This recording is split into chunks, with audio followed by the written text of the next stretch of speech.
రాష్ట్ర వ్యాప్తంగా కూటమిలోని ప్రజాప్రతినిధులు, నాయకులతో ఆత్మీయ సంబంధాలు ఏర్పరచుకునేందుకు యువనేత, ఏపీ విద్యాశాఖ మంత్రి నారా లోకేష్ అమరావతిలోని తన నివాసంలో జిల్లాల వారీగా ఆత్మీయ విందులు ఇస్తున్నారు. దీనిలో భాగంగా తూర్పుగోదావరి జిల్లాకు చెందిన నేతలకు ఆత్మీయ విందు ఇచ్చారు. ఏపీ పర్యాటక శాఖ మంత్రి కందుల దుర్గేష్ సహా ఎమ్మెల్సీ సోము వీర్రాజు, ఎమ్మెల్యేలు గోరంట్ల బుచ్చయ్య చౌదరి, ఆదిరెడ్డి వాసు, బత్తుల బలరామకృష్ణ, జిల్లాలోని వివిధ నియోజకవర్గాల ఎమ్మెల్యేలు విందులో పాల్గొన్నారు. ఈ సందర్భంగా ఆదిరెడ్డి వాసు చేతిని లోకేష్ సరదాగా మెలివేస్తూ ఆట పట్టించడం వారి మధ్య ఉన్న సాన్నిహిత్యాన్ని చాటింది. గతంలో రాజమహేంద్రవరానికి వచ్చిన సందర్భంలో కూడా లోకేష్ వాసును ఆట పట్టించడం విశేషం. కేవలం రాజకీయాలే కాకుండా చాలా సరదాగా గడిచిన ఈ సమయం మర్చిపోలేనిదని, ఎంతో సంతోషాన్ని ఇచ్చిందని ఈ సందర్భంగా ఆదిరెడ్డి వాసు పేర్కొన్నారు. రాజమహేంద్రవరం రూరల్ నియోజకవర్గ పరిశీలకుడు నక్కా శ్రీనగేష్ అస్వస్థతకు గురయ్యాడు. గుండె సంబంధిత సమస్యతో బాధపడుతున్న ఆయనను కుటుంబ సభ్యులు బొలినేని ఆసుపత్రిలో చేర్చారు. ఆసుపత్రిలో చికిత్స పొందుతున్న నగేష్ను మాజీ MP Undavalli Arun Kumar, YCP rural coordinator, మాజీ మంత్రి చెల్లుబోయిన వేణు, ఇతర వైసీపీ నాయకులు పరామర్శించారు. ఆయన త్వరగా కోలుకోవాలని ఆకాంక్షించారు. సీతానగరం ప్రభుత్వ జూనియర్ కళాశాలలో ప్రిన్సిపల్గా పనిచేస్తున్న దొరబాబు గుండెపోటుతో ఆకస్మిక మృతి పట్ల పలువురు అధ్యాపకులు, విద్యార్థులు సంతాపం ప్రకటించారు. రంపయారంపాలెంకు చెందిన దొరబాబుకు భార్య, ఇద్దరు పిల్లలు ఉన్నారు.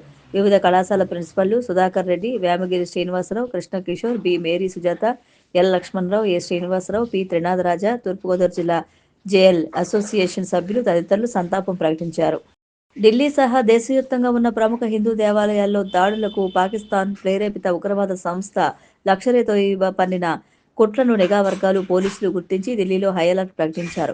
ఢిల్లీలోని ఎర్రకోట, చాందినీ చౌక్ ప్రాంతాల్లో ప్రముఖ దేవాలయాల లక్ష్యంగా ఎల్ఈటీ దాడులకు కుట్ర పన్నినట్లు నిఘా వర్గాలు వెల్లడించాయి. చాందినీ చౌక్ ప్రాంతంలోని ఒక దేవాలయంపై ఐఈడీతో దాడి చేసేందుకు ఉగ్రవాదులు వ్యూహం పన్నుతున్నట్లు నిఘా వర్గాలు హెచ్చరించాయి. ఫిబ్రవరి 6న పాకిస్తాన్లోని ఇస్లామాబాద్లోని ఒక మసీదులో జరిగిన పేలుడుకు ప్రతీకారంగా భారత్లోని ప్రముఖ ధార్మిక స్థలాలపై దాడులు చేయాలని లష్కరే ప్లాన్ చేస్తోందని నిఘా వర్గాలు చెబుతున్నాయి. వేసవి సమీపిస్తున్న వేళ ఆంధ్రప్రదేశ్ ప్రజలకు వాతావరణ శాఖ అల్పపీడన హెచ్చరిక జారీ చేయడం ఆందోళన కలిగిస్తోంది. నైరుతి బంగాళాఖాతంలో ఏర్పడిన ఉపరితల ఆవర్తనం రాబోయే 48 గంటల్లో అల్పపీడనంగా బలపడనుందని వాతావరణ కేంద్రం వెల్లడించింది. ఇది పశ్చిమ వాయువ్య దిశగా కదులుతూ ఏపీ తీరం వైపు వచ్చే అవకాశం ఉండడంతో రాష్ట్ర వ్యాప్తంగా రానున్న 3 రోజుల పాటు వాతావరణం అల్లకల్లోలంగా మారనుంది.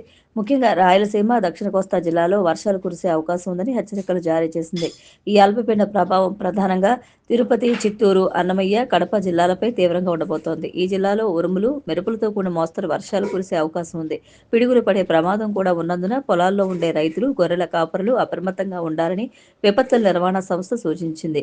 మిగిలిన జిల్లాలో కూడా ఆకాశం మేఘావృతమై ఉండి అక్కడక్కడ తేలికపాటి జల్లులు కురిసే అవకాశం ఉంది. వర్షం కురిసే సమయంలో విద్యుత్ స్తంభాలకు, చెట్ల కిందకు వెళ్లకూడదని అధికారులు గట్టిగా హెచ్చరిస్తున్నారు.